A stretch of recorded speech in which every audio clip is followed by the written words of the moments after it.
Hello guys ആണ് പുതിയൊരു video. അപ്പോൾ ഇന്നത്തെ നമ്മുടെ വീഡിയോ വെച്ചാൽ ഗൈസ് ഇന്നലെ UCL ഫസ്റ്റ് ലെഗ് ആയിരുന്നു സെമി ഫൈനൽ. അത് ഈ ബയേണും PSG ആയിരുന്നു മാച്ച്. Guys PSG 5-4 ജയിച്ചിട്ടുള്ളത്. ഒരു സൂപ്പർ മാച്ച് തന്നെയായിരുന്നു ഗൈസ്. ഗോളിന് ഗോൾ എല്ലാം ഉണ്ടായിരുന്നു. ഫുള്ളും കൂടെ 9 ഗോളാണ് ഒരു കളി തന്നെ വന്നത് ഗൈസ്. അതിനൊക്കെ ഡെമ്പലെയൊക്കെ ഫുൾ ഫോമിൽ കളിക്കുന്നു. ഉയ്യോ ഗൈസ് സൂപ്പർ കളിയായിരുന്നു. ആദ്യം തന്നെ 5-2 PSG ലീഡ് നിൽക്കുമായിരുന്നു. ഞാനോടത്ത് അവിടെ കളി തീർന്നു. കളി ഫുൾ ടൈം ആയപ്പോഴത്തേന് 5-4 ബയേണ്. എന്തായാലും ബയേണിന് ഒരു ആശ്വാസമായിട്ടുണ്ട് ഗൈസ്. ഇനി സെക്കൻഡ് ലെഗ് എത്ര ഗോള് അടിക്കുമെന്ന് നിങ്ങളുടെ അഭിപ്രായമൊക്കെ എന്തായാലും ഒന്ന് താഴെ കമൻറ്റ് ചെയ്യണേ.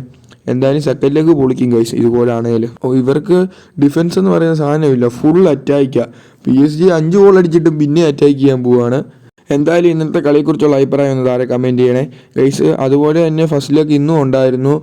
അത്ലറ്റിക്കോ മാഡ്രിഡും ആഴ്സണലുമായിട്ട് അത് 1-1 സമനിലയിലായി. എന്തായാലും അതൊരു രണ്ടും പെനാൽറ്റി ഗോളായിരുന്നു. പിന്നെ അതുപോലെ തന്നെ റൊണാൾഡോയും അൽ നസറിൻ്റെ മാച്ച് ഉണ്ടായിരുന്നു. റൊണാൾഡോ ഗോൾ സ്കോർ ചെയ്തിട്ടുണ്ട്. രണ്ടാം മുട്ടയ്ക്ക് റൊണാൾഡോയും ജയിച്ചു ഗൈസ്. അടുത്ത കേരള ബ്ലാസ്റ്റേഴ്സ് അപ്ഡേറ്റ് എന്ന് വെച്ചാൽ Victor Bertomeu team of the week വന്നിട്ടുണ്ട്. കേരള ബ്ലാസ്റ്റേഴ്സിന് 2 താരങ്ങൾ വന്നിട്ടുണ്ട് ടീം ഓഫ് ദ വീക്കിൽ. വിക്ടർ ബെർത്തോമിയോയും പിന്നെ നമ്മുടെ ഹർഷ് ഗോൾ കീപ്പറും വന്നിട്ടുണ്ട്. എന്തായാലും വിക്ടർ ബെർത്തോമിയോ ഒന്നും ആദ്യം വന്നപ്പം വലിയ കളിയൊന്നും ഇല്ലായിരുന്നു. പക്ഷേ ഇപ്പം നന്നായിട്ട് കളിക്കുന്നുണ്ട്, ഗോൾ സ്കോർ ചെയ്യുന്നുണ്ട്. കീപ്പറും അതുപോലെ നല്ല സേവൊക്കെ ചെയ്യുന്നുണ്ട്. അപ്പോൾ ഇതിനെക്കുറിച്ചുള്ള നിങ്ങളുടെ അഭിപ്രായം താഴെ കമൻറ്റ് ചെയ്യണം. ഇപ്പം ബൈ ഗൈസ്, സ്റ്റാർട്ട്സ് വാച്ചിങ്.